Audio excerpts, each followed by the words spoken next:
Hello friends, welcome back to all of you at this channel Scientific Learning RNC। आप सभी को मेरा नमस्कार, good morning, good afternoon and good evening when you are watching this video. Friends, इस video में आज हम लोग क्लास 12 के रिगार्डिंग इलेक्ट्रोमैग्नेटिक वेव चैप्टर का यही टॉपिक डिस्कस करेंगे जिसका नाम है इलेक्ट्रोमैग्नेटिक वेव। चैप्टर भी यही है, टॉपिक भी यही है। इसके पहले का हम लोग जो टॉपिक्स है उसको डिस्कस कर लिए हैं, उसको आप लोग अगर नहीं देखे हैं जाके वीडियो उसको वॉच करें।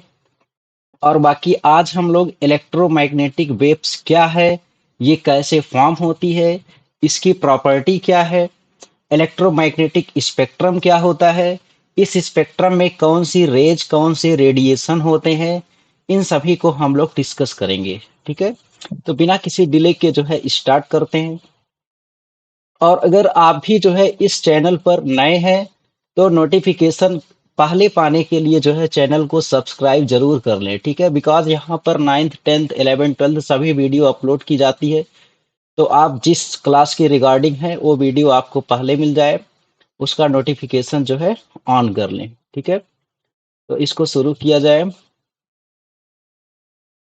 इलेक्ट्रोमैग्नेटिक वेव्स क्या होती है, इसको हम लोग हिंदी में क्या कहते हैं, विद्युत चुंबकीय तरंग। विद्युत चुम्बकीय तरंगे जो होती हैं, इसकी बात करेंगे हम लोग। तो कभी कभी आप लोग क्या है, कभी न कभी रेडियो जरूर सुने होंगे। ठीक है, और अगर कोई ऑब्जेक्ट क्या होता है वो सूर्य की गर्मी से वो हीट होता है, या ठंडियों के दिनों में क्या होता है हम लोग सूर्य के रोशनी में जो है बैठते हैं, तो वहां पर क्या होगा, हमको गर्मी महसूस होती है। ठीक है, और कभी न कभी एक्सरे करवाए होंगे हम लोग अपने बॉडी की किसी भी पार्ट का। ठीक, तो ये सभी क्या होती हैं, एक इलेक्ट्रोमैग्नेटिक वेव्स होती हैं। आप सभी इससे कहीं न कहीं फैमिलियर है। ठीक है, तो इस चीज को यहाँ लिखा भी गया है।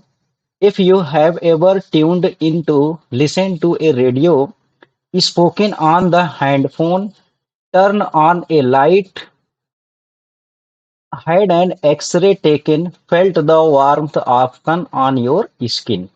ठीक है, अगर धूप में हम लोग खड़े हो जाएं या बैठ जाएं तो हमें अब उसकी गर्मी का एहसास होने लगता है। ठीक है, तो ये सभी क्या है, इलेक्ट्रोमैग्नेटिक रेडिएशन होता है। ठीक है, और इलेक्ट्रोमैग्नेटिक वेव्स फॉर्म कैसे होती हैं, विद्युत चुंबकीय तरंगें ये फॉर्म कैसे होती हैं, जब कोई अल्फा पार्टिकल, ठीक है, अल्फा पार्टिकल क्या, कोई भी एक्सेलरेटेड चार्ज पार्टिकल है, वो वाइब्रेट करता है। ठीक है, तो उसकी वजह से एक इलेक्ट्रिक फील्ड जनरेट हो जाएगा, और इलेक्ट्रिक फील्ड क्या करता है, अपने पास में एक मैग्नेटिक फील्ड प्रोड्यूस कर देगा। तो इलेक्ट्रिक फील्ड और मैग्नेटिक फील्ड का जो वहां पर ऑस्किलेशन होगा, वो हमारा एक्सेलरेटेड चार्ज पार्टिकल के वाइब्रेशन के क्या होता है, वो इक्वल होता है। ठीक है, तो इसको ऐसे समझते हैं, जब कोई चार्ज पार्टिकल, आवेशित कण, चार्ज्ड पार्टिकल एक्सलरेट होता है, जब कोई चार्ज पार्टिकल एक्सलरेट होता है, एक्सलरेट मतलब त्वरित होता है, तो उसके नेबरिंग, उसके चारों ओर क्या होगा, उसके अराउंड, उसके चारों ओर इलेक्ट्रिक फील्ड, इलेक्ट्रिक फील्ड बोले तो विद्युत क्षेत्र, ठीक है, इलेक्ट्रिक फील्ड, एवं उसके कारण चुंबकीय क्षेत्र उत्पन्न हो जाता है। चुंबकीय क्षेत्र को मैग्नेटिक फील्ड कहते हैं। ठीक है, मैग्नेटिक फील्ड उत्पन्न हो जाता है,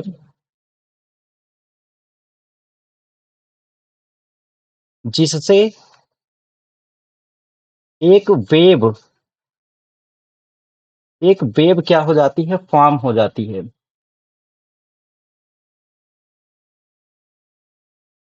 इसे ही हम लोग क्या कहते हैं, इसे ही इलेक्ट्रोमैग्नेटिक वेव कहते हैं। और फ्रेंड्स ये ऐसी वेव होती है जिसको प्रोपगेट करने के लिए, संचरण के लिए, एक स्थान से दूसरे स्थान पर जाने के लिए किसी मीडियम की रिक्वायरमेंट नहीं होती वहां पर। ठीक है, इसको चलने के लिए किसी मीडियम की रिक्वायरमेंट नहीं होती। ओके, तो ये क्या होता है, ईएम वेव्स कैसे फॉर्म होता है? जब कोई चार्ज पार्टिकल, कोई आवेशित कण त्वरित होता है या ऑस्किलेट करता है, कंपन करता है तेजी से, तो उसके चारों ओर एक इलेक्ट्रिक फील्ड जनरेट होगा, और उसी इलेक्ट्रिक फील्ड की वजह से उसके अराउंड, उसके नेबरिंग में एक मैग्नेटिक फील्ड प्रोड्यूस हो जाएगा। तो कंबाइंडली ये एक वेव के जैसा बिहेव करता है। इसी को हम लोग ईएम वेव कहते हैं, वैद्युत चुंबकीय तरंग कहते हैं। तो यहाँ पर ईएम वेव्स को जो है प्रेजेंट किया गया है। यहाँ पर जो इलेक्ट्रिक फील्ड होगा और मैग्नेटिक फील्ड होगा वो परपेंडिकुलर होगा।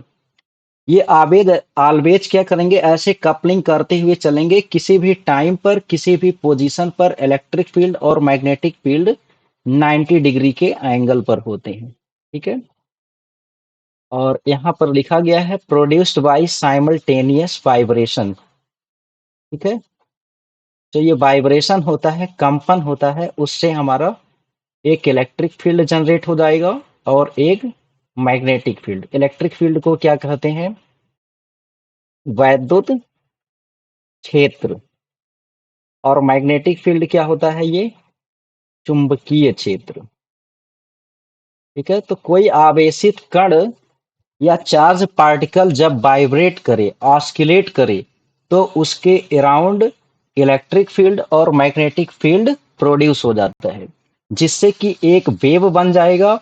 और वो ऐसी वेव होती है जिसको प्रोपेगेट करने के लिए कोई भी मीडियम की रिक्वायरमेंट नहीं होती, कोई भी मटेरियल मीडियम की रिक्वायरमेंट नहीं होगी। उसे ही हम लोग ईएम वेव के नाम से जानते हैं। तो ये इंपॉर्टेंट पॉइंट है, कौन सा फील्ड होता है इसमें, इलेक्ट्रिक फील्ड और मैग्नेटिक फील्ड। ठीक, इसके बाद आते हैं नेक्स्ट।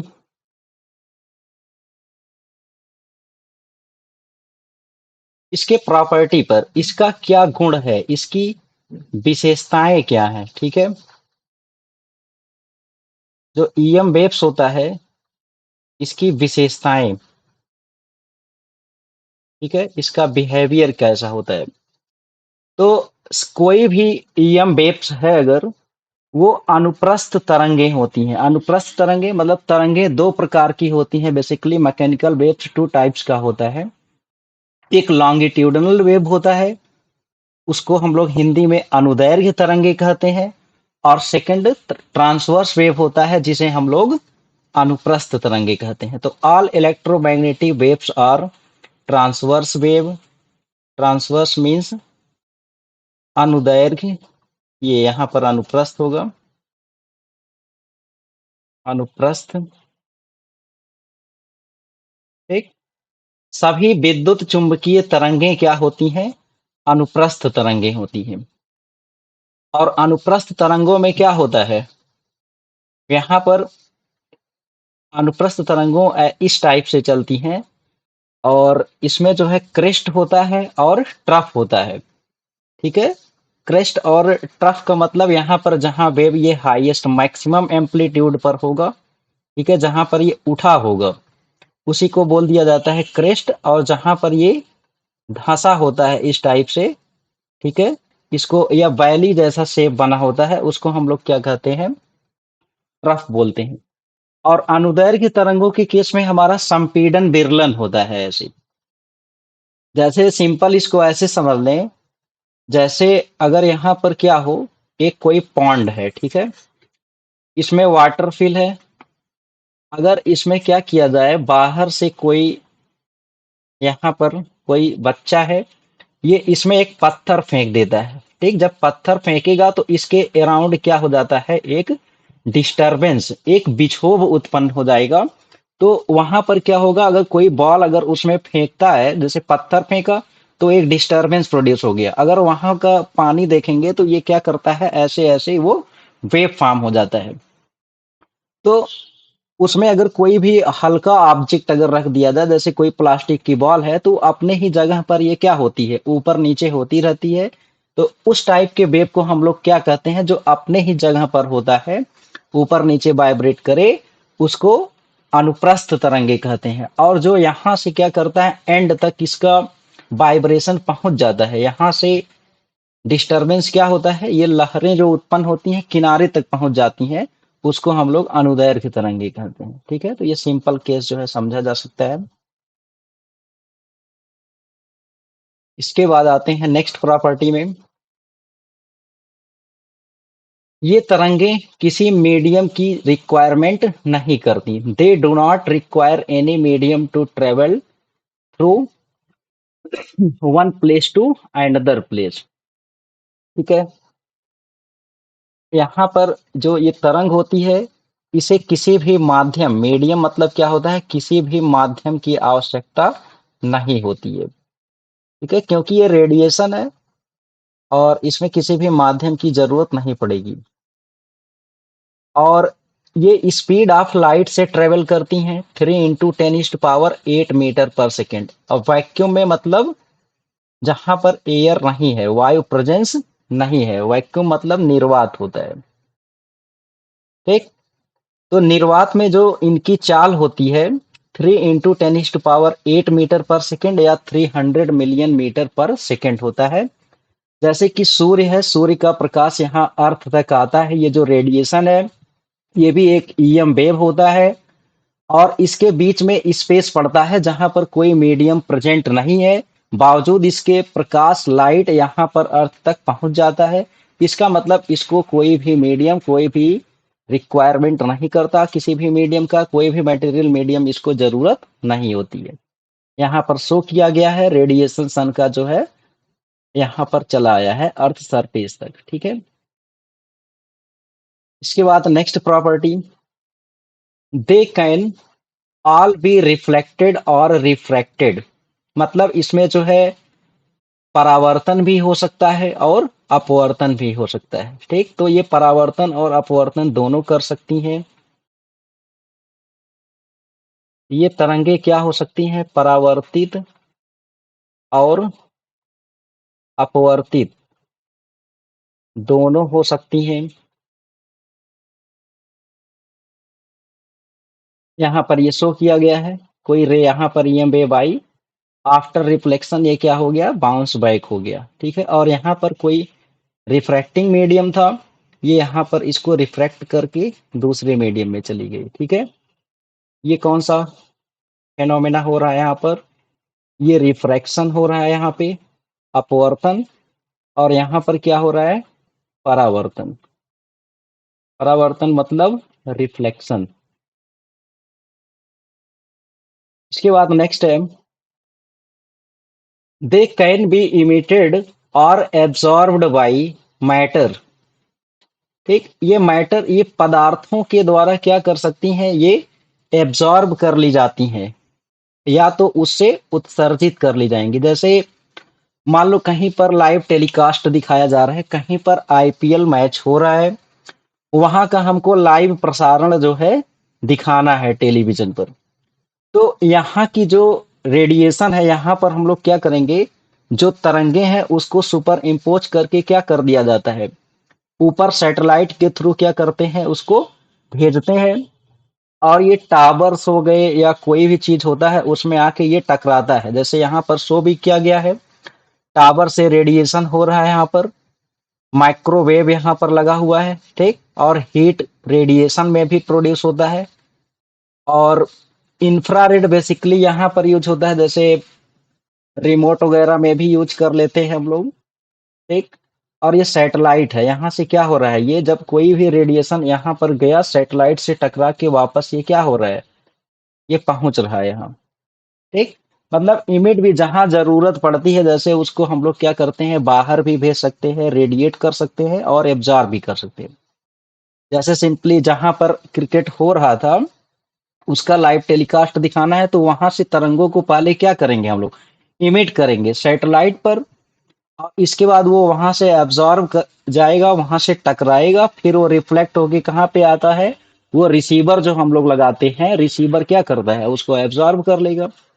तो कुल मिला के यहाँ पर उत्सर्जन भी हो सकता है और अवशोषण भी हो सकता है। ये तरंगें उत्सर्जित या अवशोषित दोनों हो सकती हैं। ठीक है।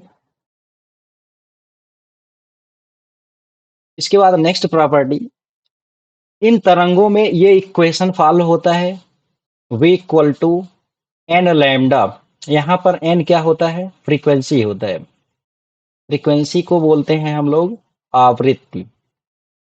ठीक। और v क्या है, यहाँ पर स्पीड ऑफ वेव है, यहाँ पर em वेव है तो इसका वेव हो जाएगा। लैम्डा जो है वेवलेंथ है, इसकी यूनिट मीटर या एंगस्ट्राम में हम लोग लेते हैं। 1 एंगस्ट्राम में कितना होता है, 10⁻⁻10 मीटर। वेवलेंथ को हम लोग क्या कहते हैं, तरंग दैर्घ्य। ठीक। तो ये इक्वेशन फॉलो होगा, v equal to n lambda. यहाँ पर एन आवृत्ति है, इसको f से भी डिनोट करते हैं, न्यू से भी डिनोट करते हैं। अगली प्रॉपर्टी है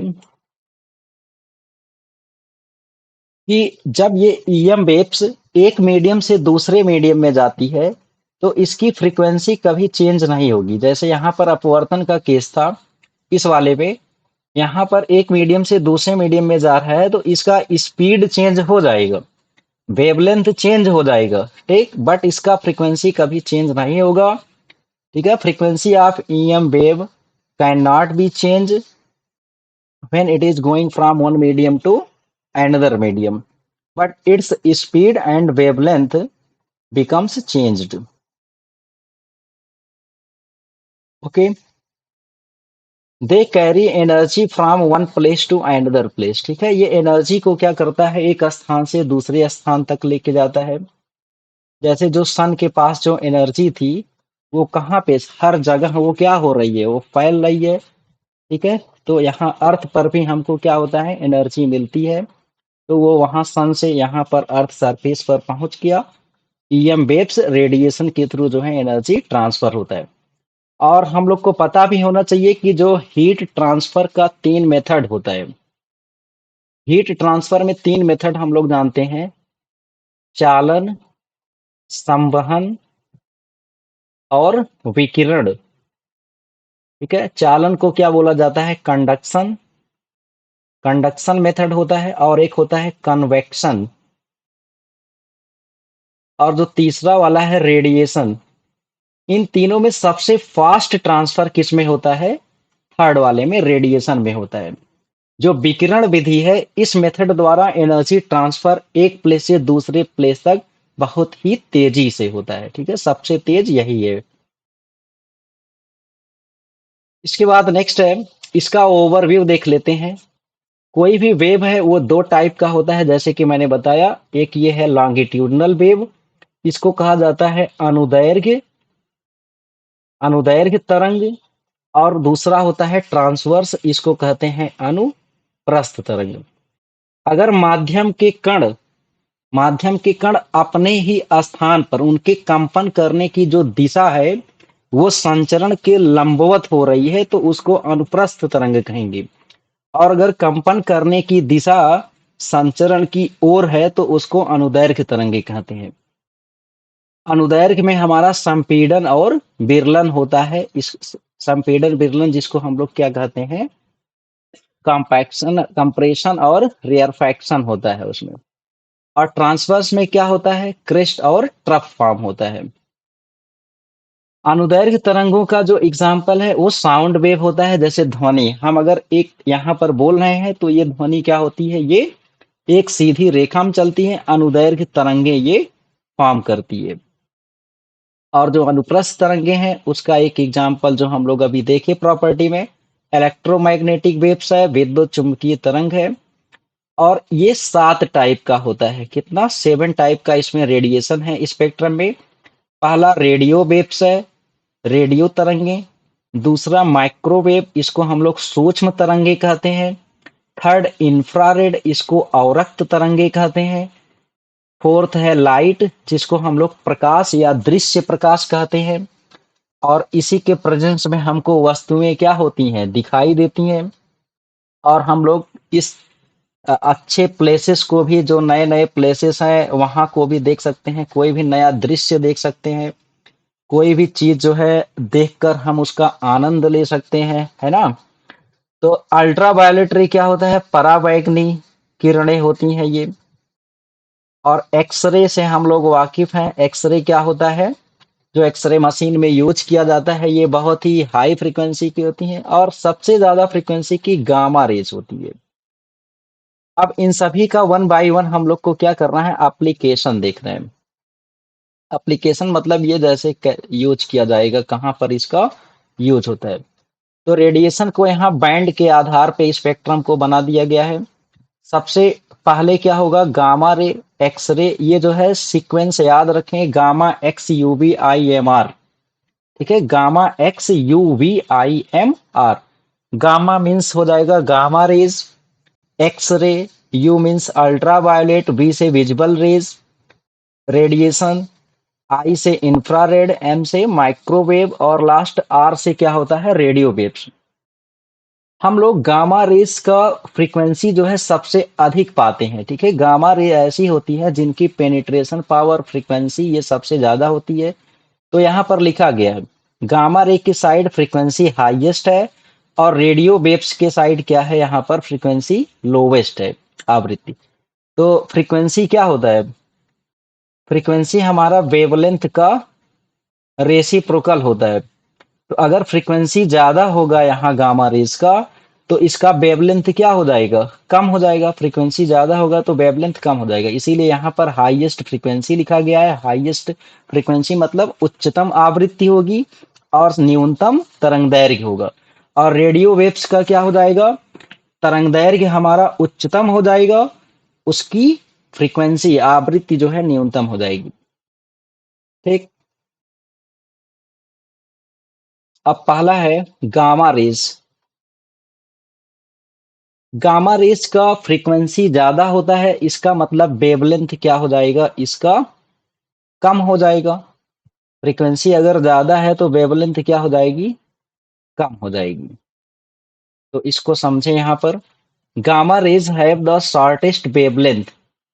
ठीक, वेवलेंथ इसका कम होता है, सबसे कम वेवलेंथ होता है, और हाईएस्ट फ्रीक्वेंसी उच्चतम आवृत्ति होती है। ओके।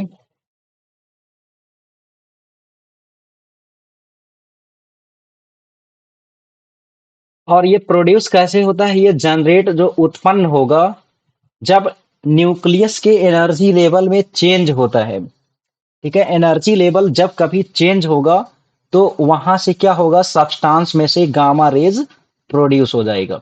या कोई भी जैसे रेडियो एक्टिव सब्सटेंस होते हैं, रेडियोधर्मी पदार्थ, तो उसमें से जैसे यूरेनियम हो गया या लेड 82 के ऊपर परमाणु क्रमांक के जितने भी होते हैं, वो स्टेबल न्यूक्लियस नहीं होता उनका, उसमें से अल्फा बीटा गामा डीके होता रहे। ठीक है, तो जो अल्फा बीटा गामा होता है, अल्फा और बीटा तो पार्टिकल होते हैं, उससे उसका मास और परमाणु क्रमांक ये सब चेंज होता रहता है। बट जो गामा रेडिएशन है वो एक टाइप का ईएम वेव रेडिएशन होता है। ठीक है, उससे न द्रव्यमान संख्या में कमी आती है और ना ही क्या होता है, उसके परमाणु क्रमांक में चेंजिंग आता है। ठीक, तो प्रोड्यूस कैसे होता है गामा रे, जब न्यूक्लियस के एनर्जी लेवल में क्या हो जाए, चेंज हो जाए। ठीक है, change in energy levels in nucleus. और इसकी पेनिट्रेटिंग पावर ज्यादा होती है, ग्रेट पेनिट्रेटिंग पावर, इसका उच्चतम क्या होता है, वेधन क्षमता ज्यादा होती है। तो ये सीरियस इलनेस को जो है प्रोड्यूस कर सकता है। Gamma rays can cause serious illness.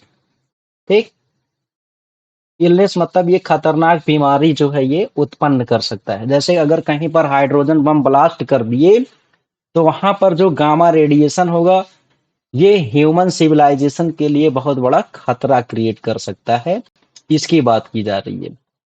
But अगर इसको कंट्रोल वे में यूज किया जाए, मतलब इसको कंट्रोल कर लें हम लोग, इसका सही से उपयोग कर लें, तो ये कैंसर जैसे खतरनाक बीमारी में भी यूज किया जा सकता है। जैसे जो टिश्यू है, इसके डैमेज सेल्स हैं, उसको ये क्या कर सकता है, खत्म कर सकता है। तो when it is used in control condition, gamma rays is useful in cancer treatment. Okay,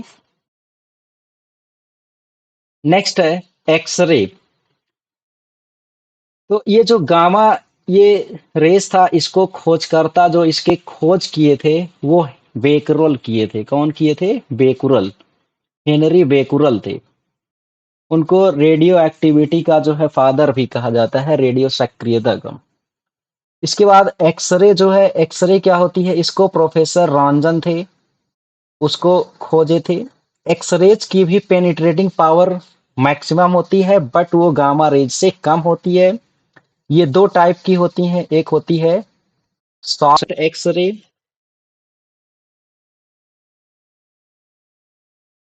इसको बोला जाता है कोमल, कोमल एक्स किरणें। और दूसरा क्या होती है? Hard x ray. हार्ड एक्सरे में क्या हो जाएगा? दृढ़ या कठोर एक्सरे, एक्स किरणें। तो जो हम लोग अभी मान लीजिए कोई अगर हाथ में कोई फ्रैक्चर हो गया कहीं भी, तो हम लोग एक्सरे का सहारा लेते हैं। तो वहां पर कौन सा रेज यूज किया जाता है? कोमल तरंगें यूज की जाती हैं, बिकॉज इसकी फ्रीक्वेंसी जो है क्या होती है, गामा रेज से थोड़ी कम होती है, बट इतना ज्यादा होता है कि ये क्या कर सकता है, पेनिट्रेट कर सकता है। तो इसका हमको इमेज चाहिए होता है जो क्रैक है। तो एक्सरे को क्या किया जाता है, इस पर इंसिडेंट कराया जाएगा, एक्सरे जो है जाएगा, और फिर वो क्या होगा, जो क्रैकिंग पार्ट है उसका वो इमेज बना देता है। तो यहाँ पर शो किया गया है, एक्सरे को जो है दिखाया गया है, इसको देख सकते हैं। और गामा रेज एक्स रेज को डिटेक्ट किया जा सकता है, फोटोग्राफिक प्लेट से हम लोग डिटेक्ट कर सकते हैं। आयनाइजेशन, आयनीकरण चैम्बर से इसको डिटेक्ट कर सकते हैं। और फॉस्फोरेसेंस से कर सकते हैं इसको। ठीक है। तो ये एक्स्ट्रा पार्ट था, इसको जो है इसका नाम जो है याद रखें बस। ये जो है तीन टाइप है, इससे हम लोग डिटेक्ट कर सकते हैं एक्सरे और गामा रेज को। ये रेडिएशन कहाँ पर हो रहा है, इन मेथड से हम लोग क्या कर सकते हैं, डिटेक्ट कर सकते हैं। नेक्स्ट है अल्ट्रा वायलेट, इसको बोला जाता है परावैगनी किरणें। परावैगनी किरणें, इसको एक रेटर नाम के साइंटिस्ट थे, उन्होंने खोजा था। इसका मेन सोर्स क्या है, सनलाइट होता है। ठीक है। परावैगनी किरणों का मेन सोर्स क्या है, सनलाइट होता है, सूर्य का प्रकाश है, जो कि हमको क्या करता है, ये अल्ट्रा वायलेट रेस को प्रोड्यूस करता है। और अल्ट्रा वायलेट रेस का यूज कहाँ पर किया जाता है? अल्ट्रा वायलेट रेस जो है, ये भी कभी स्किन कैंसर भी प्रोड्यूस कर सकती हैं।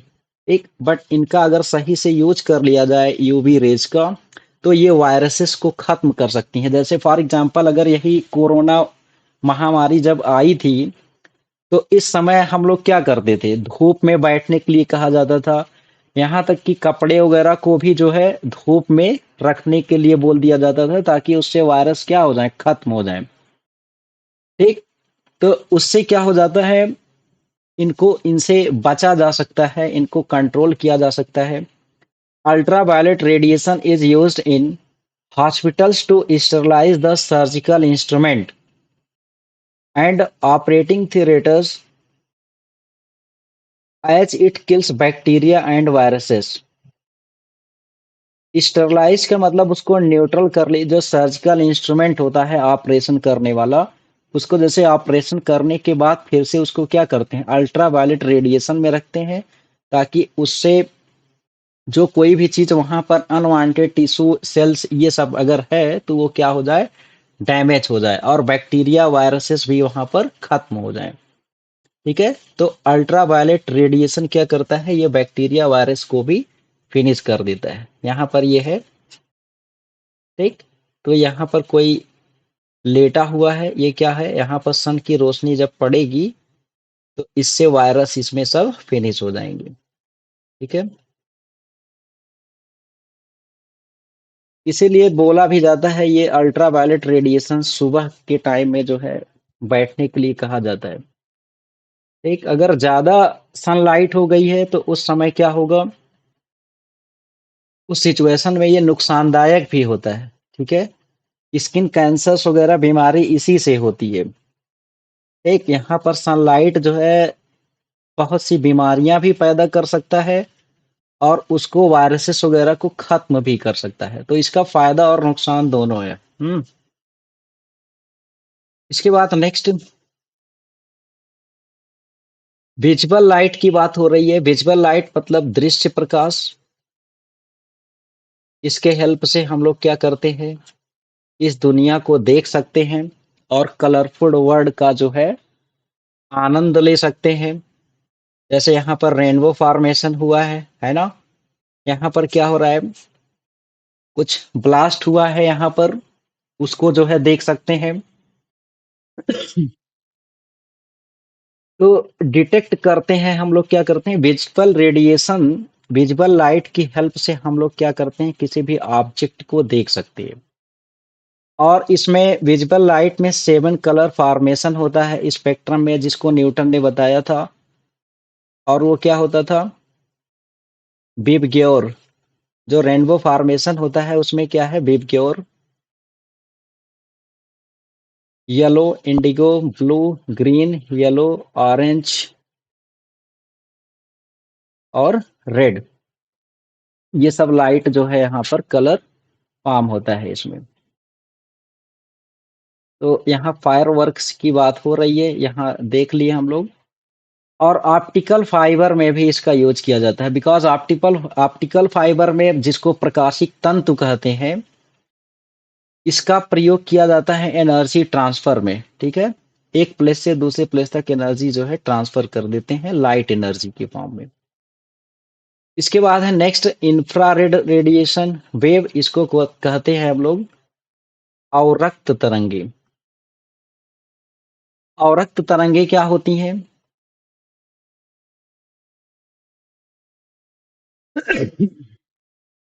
इसका प्रयोग जो है थर्मो डिटेक्टर में किया जाता है, थर्मो डिटेक्टर में।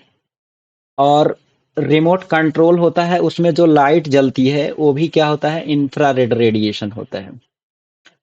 और यहाँ पर ये कहाँ कहाँ यूज होता है, for navigation through fog and haze, it is less easily scattered compare to visual light. यह दृश्य प्रकाश की तुलना में जो है कम फैलता है, इसलिए इसका कोहरे वगैरह में जो है इमेज फॉर्मेशन के लिए, नेविगेशन के लिए, मतलब संचार के लिए हम लोग प्रयोग करते हैं। मेडिकल ट्रीटमेंट में भी जो है किया जाता है, to warm injured muscles sports injuries. अगर कहीं पर चोट वगैरह लग गया है तो वहां वार्म गर्म करने के लिए उसको यूज करते हैं इंफ्रारेड रेडिएशन। ठीक। इसके बाद है नेक्स्ट माइक्रोवेव सूक्ष्म तरंगे। और इसका प्रयोग हम लोग क्या करते हैं, इंडक्शन चूल्हे में, माइक्रोवेव ओवेंस में, भट्टियों में जो है प्रयोग करते हैं। यहाँ पर दिख रहा है कि ये क्या कर रही है, माइक्रोवेव ओवन में खाना रख रही है यहाँ। ठीक है। कोई भी चीज हम लोग रख सकते हैं, उसको प्रिजर्व कर सकते हैं लॉन्ग टाइम के लिए। और माइक्रोवेव में क्या होता है, ओवेंस में हम लोग कोई भी चीज पका कर उसको खा सकते हैं, उसका टेस्ट ले सकते हैं। ठीक।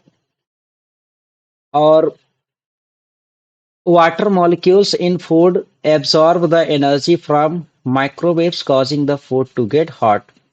जैसे कोई भी चीज है उसको क्या कर दिए, जब उसको जो पकाना है उसको हम लोग माइक्रोवेव ओवन में रख देंगे, माइक्रोवेव में, ओवन में, वो क्या करेगा, फूड जो है एब्जॉर्ब कर लेगा, माइक्रोवेव की एनर्जी को एब्जॉर्ब कर लेगा और वो पक जाएगा। ठीक है, हॉट हो जाएगा और वो पक जाएगा। इसका यूज कहाँ पे करेंगे हम लोग, रडार कम्युनिकेशन में यूज करते हैं। रडार कम्युनिकेशन मतलब, रडार क्या होता है, रेडियो डिटेक्टिंग एंड रेंजिंग में, संचार में इसका प्रयोग करते हैं। और ये बिल्डिंग वगैरह जैसे इसलिए यूज किया जाता है क्योंकि इसका वेवलेंथ बहुत ज़्यादा होता है। वेवलेंथ ज़्यादा होने की वजह से इसमें कोई रिस्ट्रिक्शन नहीं होता है। ठीक है, तो यहाँ पर संचार में यूज कर लिया गया। यहाँ पर एरोप्लेन है, यहाँ पर भी यूज करते हैं नेविगेशन पर्पज के लिए। और टेलीफोन कम्युनिकेशन में भी इसका यूज किया जाता है, मोबाइल फोन्स में। इसके बाद नेक्स्ट है रेडियो वेव्स। इसको रेडियो तरंगे कहते हैं। इसका प्रयोग हम लोग कहाँ पे करते हैं? फ्रीक्वेंसी इसकी सबसे कम होती है और वेवलेंथ इसका सबसे ज्यादा होता है। Longest wavelength and lowest frequency. और ये क्या करती है? रेडियो और टेलीविजन कम्युनिकेशन में भी इसका यूज किया जाता है। साउंड एंड पिक्चर इंफॉर्मेशन को बहुत दूर डिस्टेंस तक पहुंचाने के लिए इसका यूज करते हैं हम लोग। रडार और सैटेलाइट कम्युनिकेशन में इसका यूज किया जाता है। नेविगेशन और शिप्स एंड एयरक्राफ्ट में भी इसका यूज कर सकते हैं। ठीक है, माइक्रोवेव्स, रेडियो वेव्स जो है, इन सभी का यूज हम लोग बेसिकली किसमें? कम्युनिकेशन पर्पज, नेविगेशन पर्पज, संचार में, इन सब में यूज करते हैं। ठीक है, तो आज के इस वीडियो में हम लोग क्या जाने कि बेसिकली ईएम वेव क्या होती हैं, ईएम वेव्स कैसे प्रोड्यूस होती हैं, उसकी प्रॉपर्टी क्या होती है ना? और जो इलेक्ट्रोमैग्नेटिक रेडिएशन होता है उसमें किस टाइप के रेडिएशन होते हैं, और उसके रिगार्डिंग कुछ पॉइंट्स को हम लोग देखें। आई होप ये वीडियो आप लोग को अच्छा लगा होगा। इसी टाइप के और भी वीडियो पाने के लिए जो है हमारे चैनल के साथ बने रहें। और इस वीडियो के रिगार्डिंग जो है कोई भी पॉइंट हो अगर समझ में ना आए तो उसको जो है कमेंट में जाके मेंशन करें, उसको डाउट क्लियर कर दिया जाएगा। यहाँ पर कुछ एक्स्ट्रा पॉइंट्स हैं, उसको भी आप लोग इन वीडियो में पढ़ लें जो स्लाइड्स में मेंशन किया गया है। बाकी के जो इम्पोर्टेंट पॉइंट्स था उस बात को जो है मैंने पॉइंट आउट कर दिया है। ठीक है, आज के लिए बस इतना ही। बाकी मिलते हैं नेक्स्ट वीडियो में एक नए टॉपिक के साथ। तब तक के लिए धन्यवाद। जय हिंद, जय भारत।